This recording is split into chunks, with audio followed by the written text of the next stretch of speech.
is something that is when you don't know where the destination is present. Okay? Or when you don't have a defined destination, I can put it another way.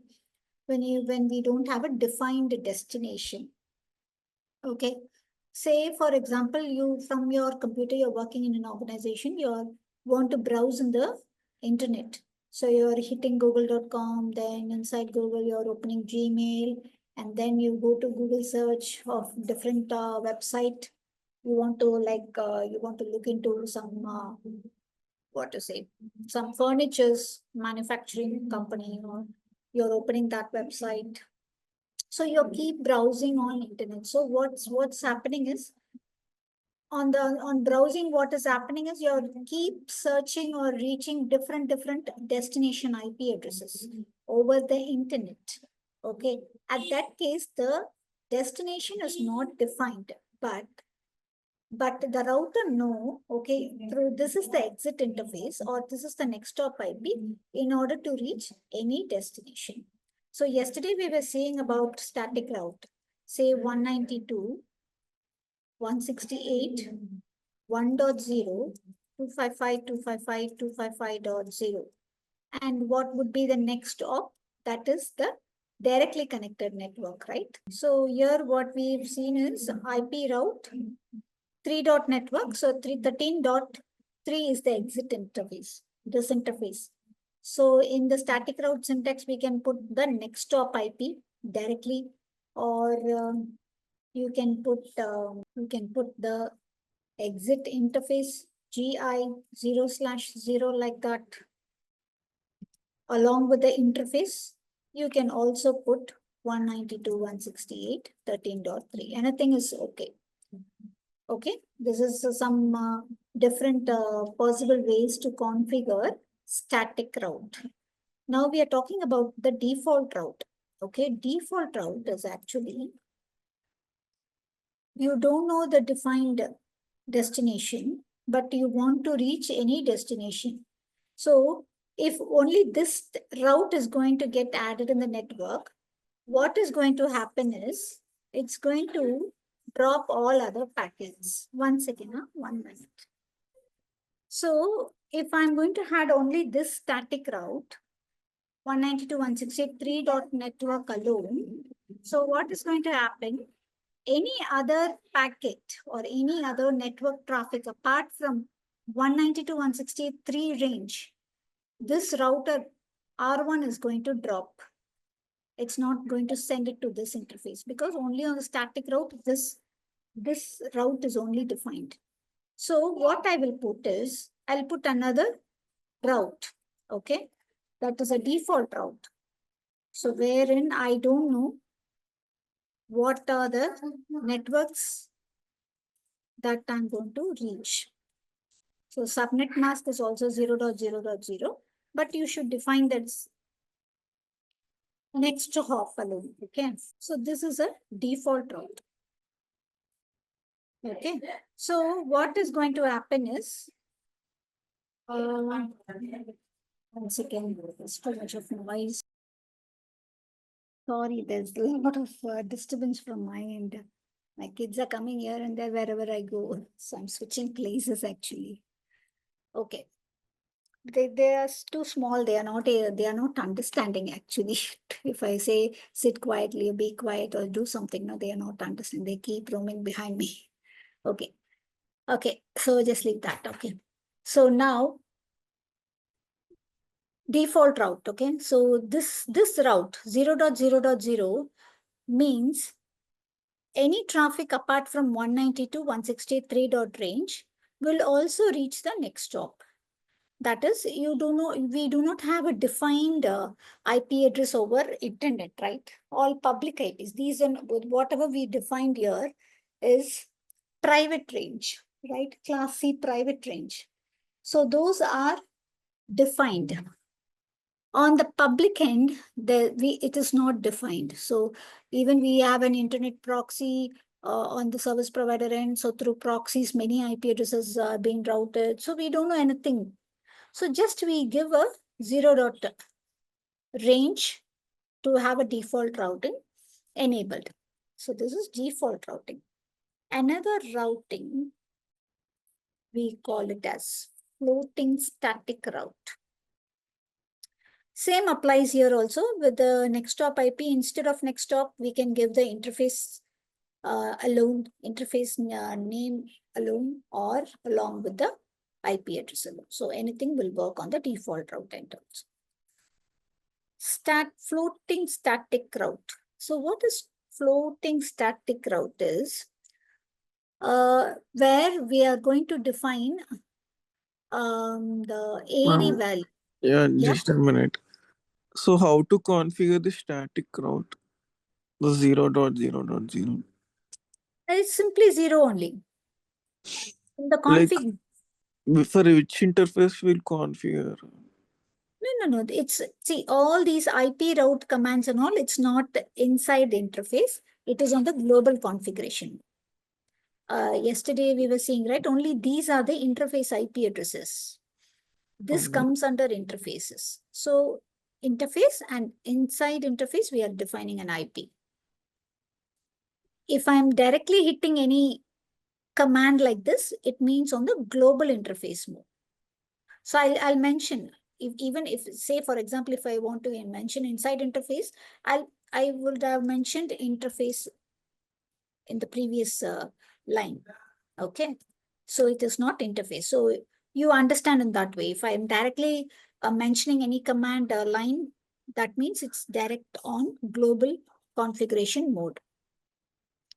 Okay. So this is also because static routing command is not applied on any interfaces. Okay. On the interfaces, say, on the interfaces gig 01, 00, these interfaces, we assign IP address, subnet mask. There are certain routing protocols which can be enabled after configuring routing. Okay, after we need to enable routing in the global configuration mode. After that only we can, we have to define it in the interfaces. So in that scenario, I'll mention clearly which interfaces we need to apply, or prefix list or variants. Many things are there. Routing, prefix, or policy in the sense QS, quality of service. Those things and all, we need to define it inside interface. So that I'll mention. For now, routing is in the global configuration mode. So these things if you are doing in R1. So after this, if we show IP route, will it show the directly connected networks and the static route as 0.0.0? Yeah. Static route as this one on this interface, and a default route 000 on this interface. It will show two routes. Two routes will be okay. I'll give you one example. Have you ever seen a gateway for last resort is not set like that? Yeah, that means there is no default route configured on that particular router. So it will, so on show IP route output, you will see n number of networks coming in. Okay. With the next stop IP, something like that, with the interface connected, everything, huge output will come. But at the beginning, it will say gateway of last resort is not set, means there is no default gateway set. But if default gateway is set, okay, then we will see. I can show you one snapshot here. Hope you can see the screen, right? Yeah. Similar, okay, IP route, and this is the exit interface. When I hit a show IP route, this default route will come as S and an asterisk symbol, meaning it is a default value. Okay. So we need not specifically configure. If we just give 0.0.0, it will come over there. It will come over. Even the default mask, I mean, subnet mask also should be 0.0.0 only. Okay, I have done this before. I have idea, but I completely forgot. Okay. So it is like very simple. If you know defined network, you configure it. But still you want your network users to access internet also, or any other network over internet or something. You have to define a default route. Else only to specific network only the users will get access. Apart from that, the users cannot access anything if a static route is configured. But it's different in dynamic routing, because dynamic routing concept is different. So the users will get access to everything when dynamic routing is enabled, but static has a restriction. Okay, now again in this connections itself, 192.168.12.0 is directly connected to gigabit Ethernet 0/1. So that is like that for that IP address you have configured the interface, right? Yeah, since I have configured on the interfaces, it says /24 is directly connected on this interface, and it is also local, connected in a local interface. Okay. Okay. Yeah, got it. Okay. So this is how the output will look like Yeah, got it. for a default route. So S asterisk is a default route, simply S is static route. Okay. The floating static route I will be explaining once you know the definition for administrative distance. So you have any idea about administrative distance? Yeah, I know. You can tell. Okay. So AD, floating route. if it is low, then it will Yeah. have more priority. That's it, Yeah. right? So for default route and static route, the AD value is 1. Low. So as lower the AD value, that route will be the best path or the most preferable to reach the destination. So that route will be taken as into first preference. So for static route, it is 1. So I want to put a floating static route. Why? Because I want to load balance in the network. Okay. Or I want to configure redundancy in the network. So if one link fails, I want to send my traffic to the other link. Or I want to load balance, share network traffic on both the links. At that time, a floating static route can be configured. So that is also similar only. But you need to be sure when you enable static route, there should be a direct link between two routers like this. Okay, only then static route can be configured. Say 192.168.13.0, 255.255.255.0. Okay, for 13, what did I mention as the next stop? Sorry, for 3, it is 13.3, 192.168.13.3. Okay, and here I have to mention an additional and then the syntax, there's an additional field will come to enter the AD value. Okay, so I'll just mention AD1 static route, or AD10. I'll mention AD10 IP route for the same network. Okay, because I'm load balancing for the same network only, not for different network. That too also you should be clear. Okay, floating static point static route is enabled for the same network. So 192.168.3.0, 255.255.255.0. Here, now the next stop is going to change. 168.14 dot example 14 dot, and I'm putting administrative distance of 15. So in order to reach 3 network, I have 2 routes in my routing table. The least or the preferable route is with the AD10, and the next preferable is with the AD15. So if this 13.3 link fails, then automatically it will take this route. So with this floating static route configuration, I can load balance in the net. So that's the concept of floating static route. So with this static route, default route and all is over. Now we'll come to dynamic routing. Okay. So in dynamic routing,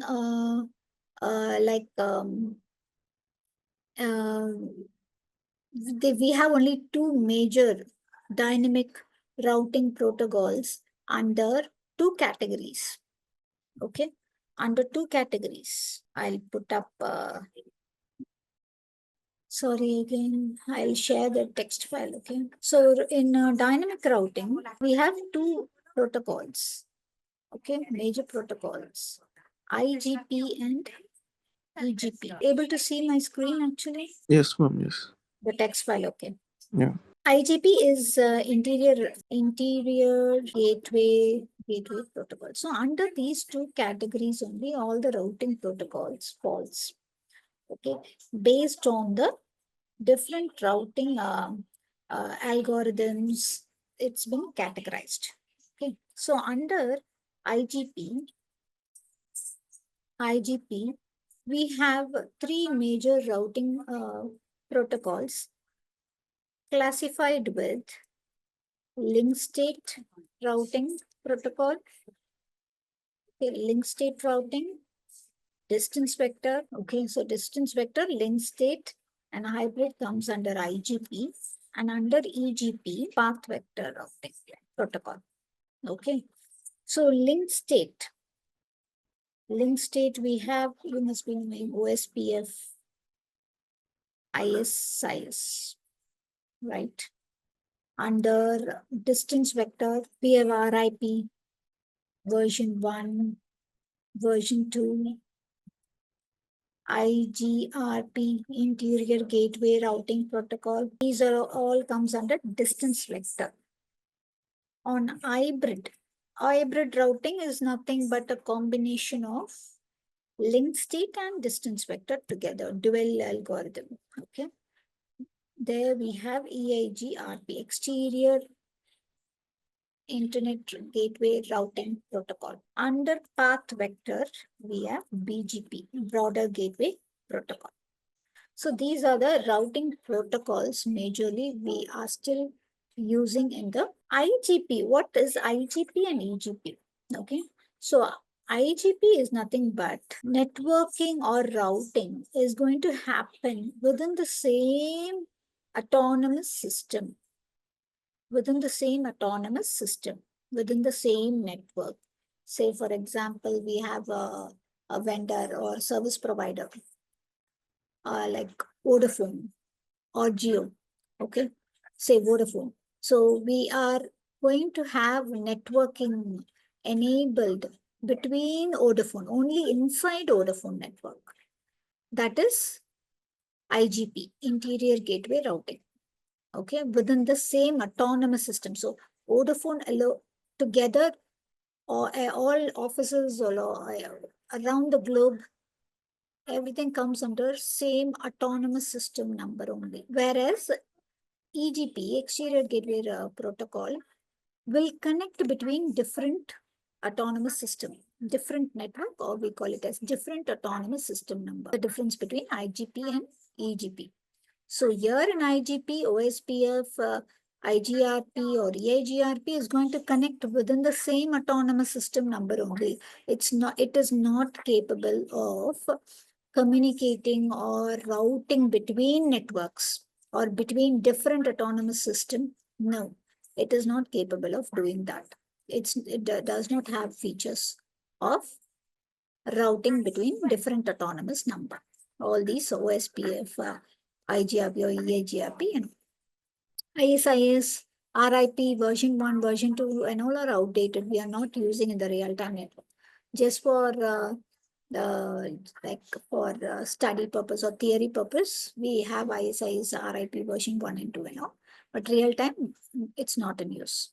Outdated. Like EGP, path vector, using path vector, the BGP protocol actually does the routing between different autonomous number. It can route networks between any autonomous number, any network in the world. So what is autonomous system is a network of interconnected routers, many routers. Okay, it could be of common administration or different administration. Still, it can be able to interconnect. So that Can is you called. type that definition? Sorry. Can you type the definition, ma'am? Okay, the definition of autonomous. Hmm. So network. It is usually that 65001, that number.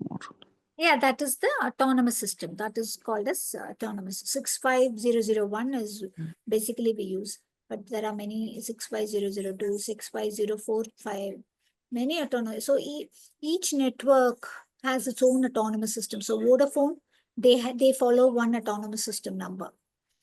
Then Jio, they'll have their own autonomous. So each BT, British Telecom, they have their own autonomous. So likewise, there are many autonomous systems dedicated for their own network. So a network, next, like we were talking about, okay, so this is all about just what are the protocols comes under which category of routing protocols is what we have seen. But in detail, we'll be seeing each protocol like OSPF will be seeing EAGRP and BGP. These are the three major protocols we are going to cover in. Next, we are going to learn about the administrative distance of each protocol, each of the routing protocol. Say for directly connected network, directly connected, okay, I'll put the heading, routing protocol and its AD value. So for any directly connected network, that is nothing but earlier we have seen in the static route output, right? Like CL will come, right? So if any network or IP assigned on the direct interface of the router, that is called as a directly connected network. For that network, the AD value is 0. That means it is like the best. So as lower the AD value, that is the most best path. eBGP, external BGP. So in BGP itself, there are two classifications: internal BGP and external BGP. For eBGP, that is nothing but routing between two autonomous or different autonomous. That is eBGP. That AD value is 20.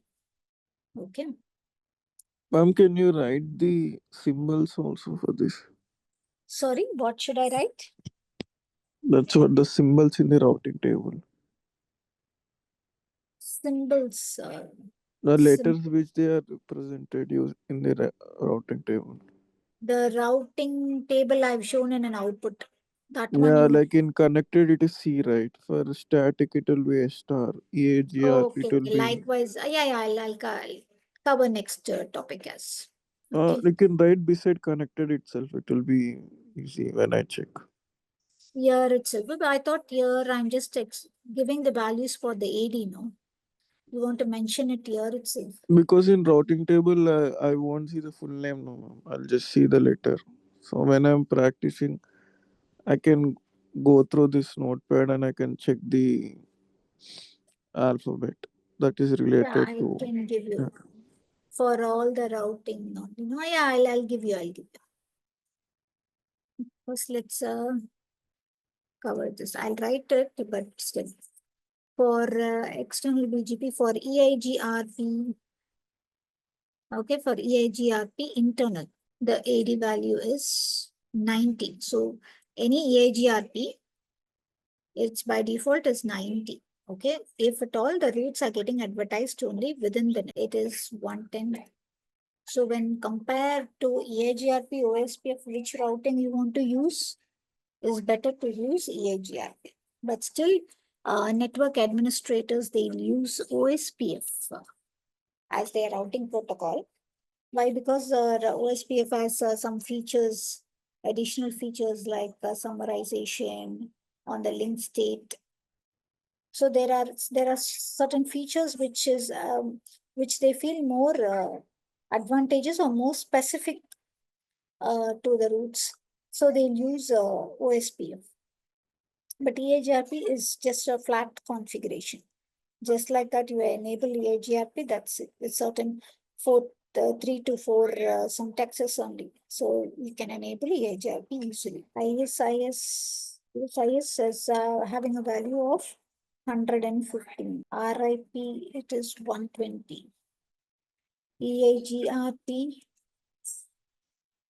external, it is 17. Internal eBGP we mentioned, right? So it is iBGP. Internal BGP is 200. So these are the administrative distance value for each of the routing protocol. So IS is mentioned or will appear as small I. Next is EAGRP, EX. EX for external, ES external, OSPF, OA. In OSPF itself, we have different routing with the intra-area or NAS external type, type 1, type 2 and all. For that and all, we'll cover in OSPF. OSPF is mentioned, okay, fine. EX is external. These and all we are not using, so not mentioning these things for RIP, ISS and all. So we'll add for when we come to IGP, EGP, BGP, we'll add this thing. Anyways, I'm going to save this, right? We are going to edit this. So this is about the routing protocols and its administrative distance.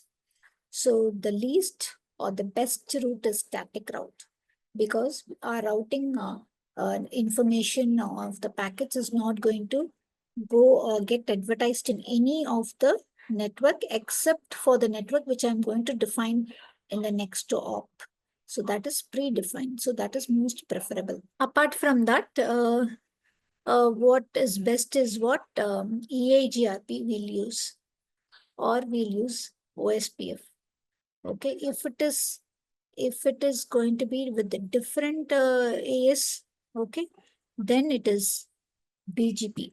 Even though it is having 200, okay, as the AD value, still we have to use only. So how the network path is getting selected, on which parameters, or what are the main components used for selecting the best path. So a router identifies the path where the packet should be going, okay, based on the prefix length, that is programmed in the information base, okay. Based on this program only, the router is sending. So what is FIB? FIB is programmed through the routing table, which is also known as RIB. RIB is routing information base. So our FIB is nothing but RIB. So those two are together only. Okay. So RIB is composed of the routes presented from the routing protocol process. So what is routing? So we were talking about routing table. So that is nothing but the routing information base. That is called as routing information base. So what will be contained in the routing information base is nothing but the routes or the best routes a packet should be designed for, to which destination it should be designed for. That is available in the routing information base. Simply we call it as routing table. Okay. So here, how the path are going to be selected with three main components. The first one is prefix length, PH, prefix length. Second one is administrative distance. Third one with help of metric. So these are the three main components by which the path is getting selected to route the packet. What is prefix length? So prefix length is just a set of binary bits, okay, with ones and zeros, okay. That is nothing but the subnet mask. Subnet mask at the end. So with that subnet mask, only the path is getting selected. So I'll explain what is prefix length is, okay. And with the administrative distance, yes, we saw just now, we saw the AD values for all different routing protocols. So administrative distance is nothing but rating a routing protocol of its trustworthiness of sending the information. So the lowest the value, it is trustworthy. Okay, it is trustworthy. I can rely on this route protocol to send my packets to the destination. So that shows the trustworthiness of the protocol. The lowest is the best. Okay. What is metric? metric is a kind of a unit that measures that measure is used by the routing protocol to calculate the best path.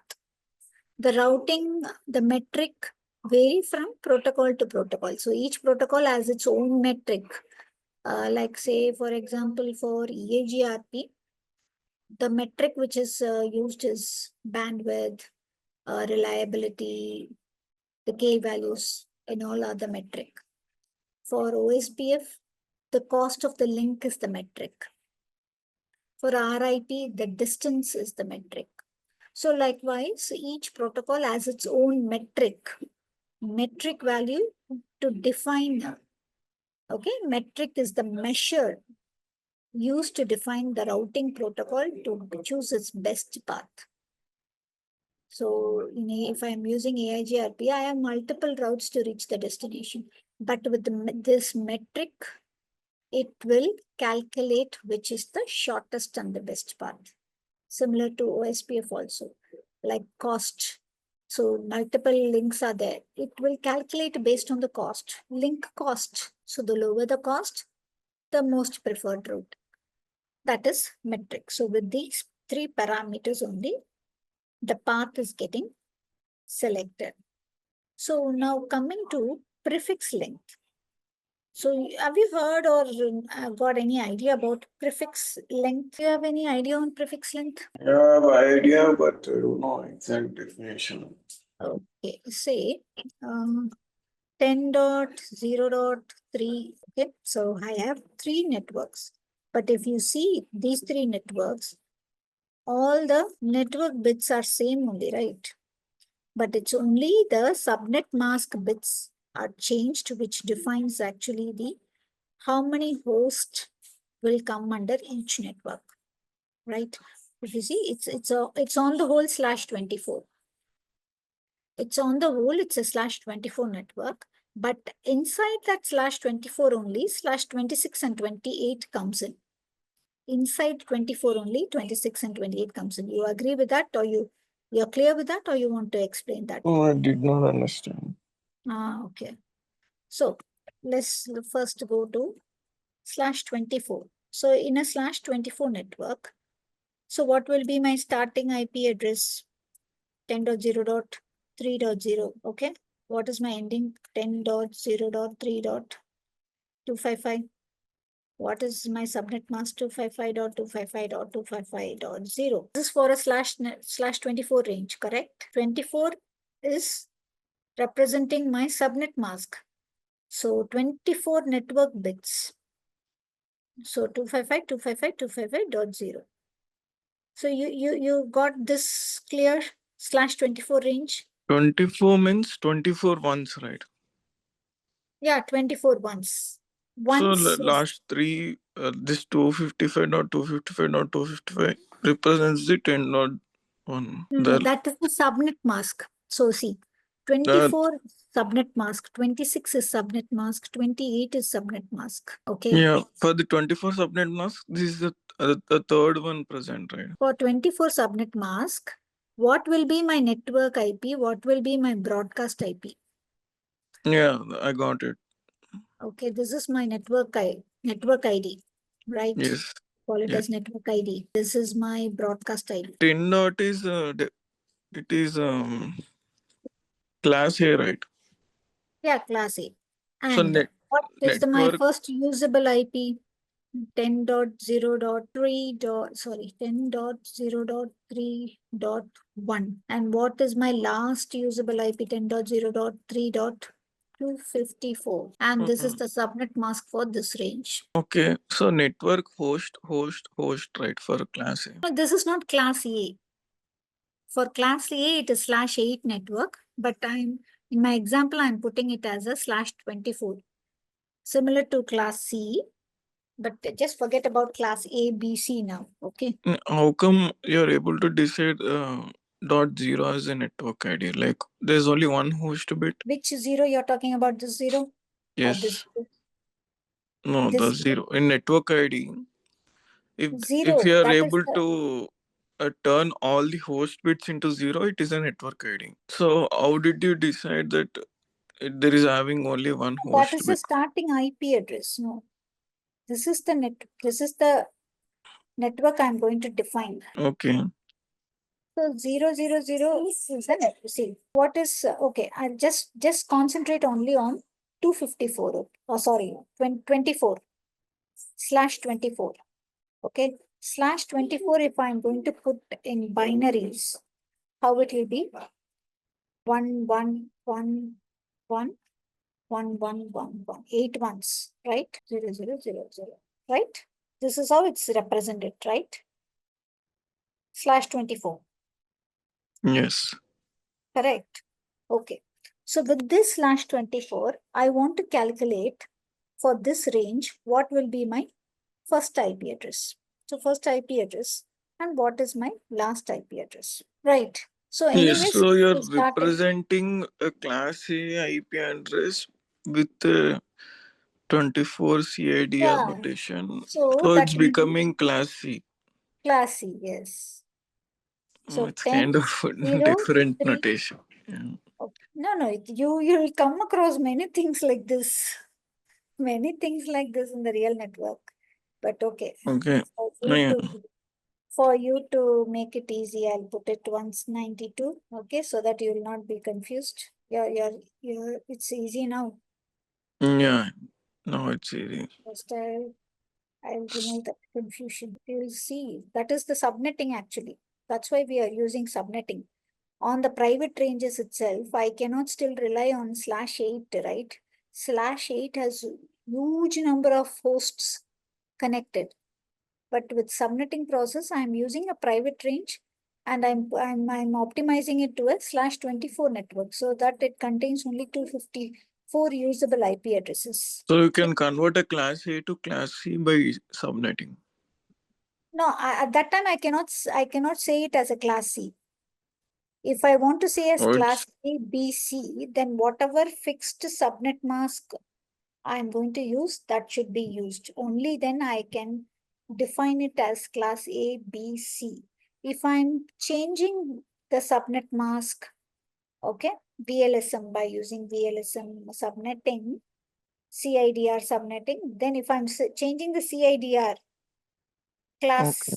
full classless subnetting applied, then I am not going to call it as class A, B, or C. Forget about that. It's just only a private range, private IP range. Okay, for utilizing the maximum of the channel, we use subnetting. Okay, simply I'm just putting 192.168. So now it is easy for you. So 192.168 3.0 has, so with the /24, this is how I can split the usable IP addresses on what is my network ID, broadcast ID.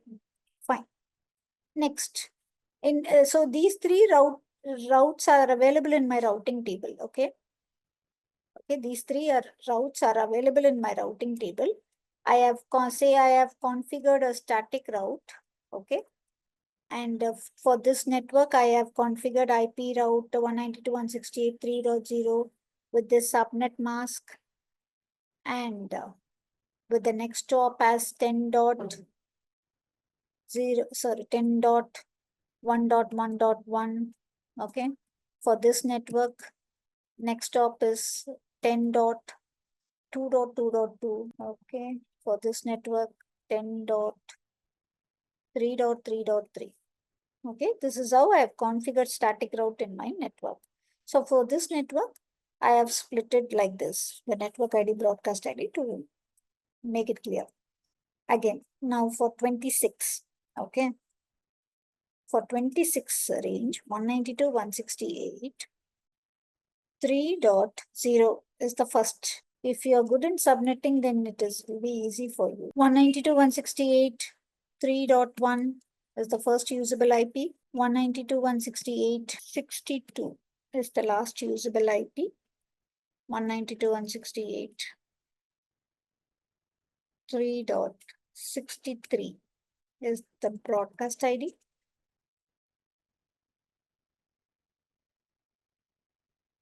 And what is the subnet mask for /26?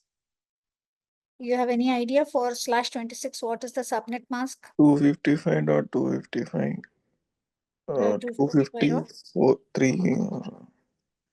No, 26 means how many ones? Okay, last 6 digits are zeros only.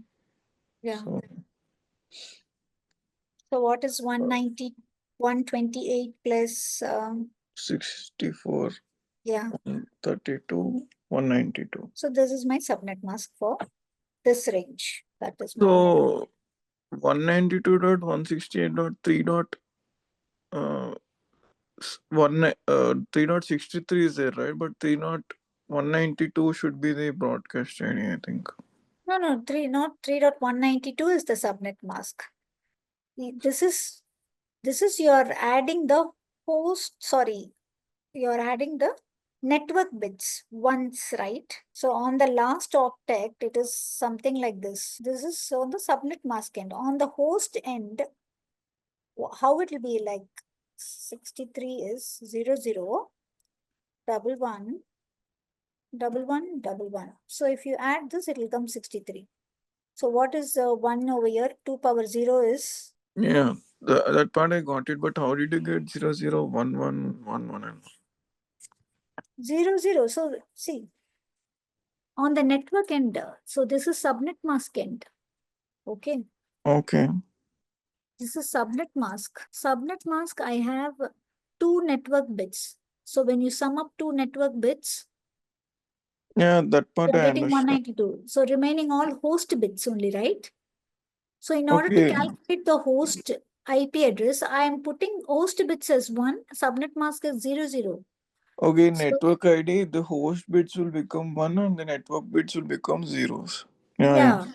as per So the if I'm going definition. to add 1 plus 2 Yeah, plus yeah, I got 4, it. Leave it. It's just fine. summing up to just see, know the calculation. So 1 plus 2 plus 4, 4 into 4, how much? 16, Okay. Plus 32, plus 64. 64. Yeah. 64, huh? Then it Mm. should more value. Yeah, that's what actually 64 only. 2 power 6, right? 64. 32 into 2. Yeah, 64. 3, 7, 23, 35, That's what, yeah. So 65, this bit is 64, right? So that's why it is 129. 64 here. We should not sum up actually. Yeah, The that's last what bit is I'm thinking. 64. Yeah, we should not sum up. Okay, okay. Okay, so that's why it is 64. For subnet mask, we need to sum up. Yes, yes. Got it, got it. Okay. Yeah, So got it. for the /28 network, let's calculate for /28 network. Yeah, yeah. 192, 168, 3.0. First 3.1. first usable IP. 192, 168, 50. 28 means more ones. I need to do this fast. Yeah. I'm very slow at it. As the actual range. So now coming to prefix. Okay, coming to prefix. So I have 3 routes configured with different next hop IP addresses. But if you see, all 3 route are seems to be similar only, falls within the same range. So inside /24 only, this route and this route comes in. Okay. Yeah, like a one dot. Yeah. So it 192.168.3.16 will be a valid IP or an invalid IP. 3.16. Yeah. So at that, if you want to check if it is valid or invalid, you should know what is the subnet mask defined for that range. If subnet mask is designed for /26, then it is a valid IP. No, question is dot 16 and okay, write down the subnet mask for dot 16. Tell me what I have to write now. 192.168.3.16. Okay. What is the subnet mask For for this. this range? Yeah, that is only my question. 16. So 16 is just an IP, but only with the subnet mask Together only you will know under which network it falls in. Either it is a valid IP or it is a network ID to some network, or it is a usable IP for a different network. To come to know, the main factor is subnet mask. If the subnet mask for this range is /24, then it is a valid IP. .16 is a valid IP. If the subnet mask here is /28, then it is a invalid IP because .16 is the network ID of that network. Got it? Yeah. Because this is /28 network, right? If it is /10. So this is again, so 192.168.3.16 is going to begin as the network ID of the next network or a different network. 17 is the first usable IP. Okay, so So if okay. 16 with the mask of /28 is not a usable IP. 16 with the mask of /24, yes, it's a usable IP. 16 with the mask of /16 is again a usable IP. Okay, just by looking at the IP address, we can't decide whether it is valid or not. No, we cannot decide it's a usable or a network ID along with the subnet mask, and any IP should be configured with subnet mask. Even if you configure it on your PC or on your PC, you should define an IP with the subnet mask. You want to configure, apply any IP address on a server, you should configure with IP address, subnet mask, and a default gateway. With all these things in three fields only, IP configuration is complete. Actually. Okay. If you miss anything, then it will not allow to save the config or move to the next page. Next part. Can you give me some examples of invalid IP? Actually, they're asking, like in the questionnaires, I'm getting some MCQ questions as to find out the invalid IP address. At that time, that question also contains the subnet mask value slash with the /250/24 or 26, something like that. No, they've just given IP address and that's it. That time they'll not say. Or can you give me the question, the complete question, so that I can tell you the answer or explain you? Okay, I'll write down the question and give it to you in the next class. Yeah. Currently, I don't have. Yeah, whenever you come across that question, no, just make a note of it. You share it in the class. What I was telling is for /24 itself, okay, in this range itself falls these two networks. So /24 until 255 IP addresses I have, 254 IP addresses I have. Inside that only this 62 also comes here. Again, this 15 also comes here, 14.1 also comes here. Okay, but these are again subnetted and splitted into small networks and routed to 3 different next stop router. As it is defined like this, I want to send a this thing traffic. I want to send a data to a specific host. So on that scenario, which IP address it will choose? Say if a packet needs to be forwarded to 192.168.3.192.168. I want to send, I want to reach this host, okay? Which next stop I will use here? So I've given all in detail for each network, what are the usable IP and all. So 14, I want to reach an destination IP 14. Which host or which next stop I will be reaching here? Because through next stop only I have to reach, it's defined in the router, right? These three networks are not inside my network, it's outside network, outside my router.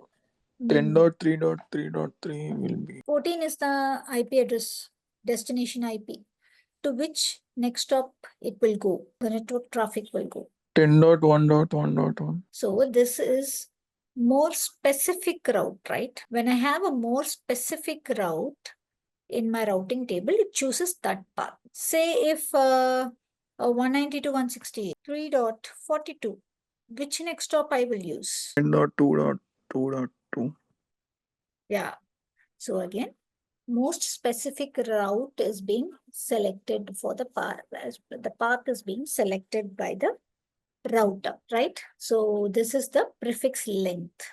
We call it as prefix length. Battery is running low. Anyways, we'll close the session, okay, in another 5 minutes. So with this prefix length, how the path has been selected, the routing path is getting selected. That is what is what I was trying to explain to the most specific route. Okay. So with this, most specific is this one. So the path, the next stop has been selected. Unnecessarily, I need not go to dot 3, 3.3.3, again search for the entire range. No, not possible. If I reach this router itself, I'll reach the destination. This is 255. So it's going to broadcast, it's going to search to the entire network, then see where it is located and all. It's again the routing process is going to be a big process if I'm going to choose this next hop. That is prefix length. Administrative distance we already saw. And the metric is what we are going to see in each of the routing protocol. What is the metric? And with this, how the path is being selected, right? So this is for the today's class. So path selection, we have covered with these 3 components. So tomorrow we will start with the algorithms, different algorithms used on different routing protocols like link state, hybrid, distance vector, path vector and all. Okay, ma'am. With that After this, what topic you will teach? Yeah, after the algorithms, algorithm is just like, I'm not going to explain in detail of each algorithm. It's just what is distance vector is, what is link state is, what is hybrid and what is path vector. Under each routing protocol, what are the protocols coming in like OSPF, EIGRT, BGP are the major things we are going to cover. So by this week, I'm just targeting to complete the routing, these 3 routing protocol. Maybe by before Friday, I am targeting to complete. Let's see. After this? After this, I'm planning to cover small topics, theory topics. After that, wireless. And then we have virtualization, architecture and all. So there are small topics as well. QoS, forwarding and all. Quality of service. So we'll cover those small topics. Those are all theory only. Just you want to know what it is actually, the concept is. So we'll cover. Okay. Automation will cover at the end. Then. Yeah, and automation, I still have not went through what is there in the automation part because that is new in the CCNP syllabus. I'll have to see what is there in the automation. Okay, ma'am. Okay. Thank you. Okay. Yeah, thank you. We'll see tomorrow then.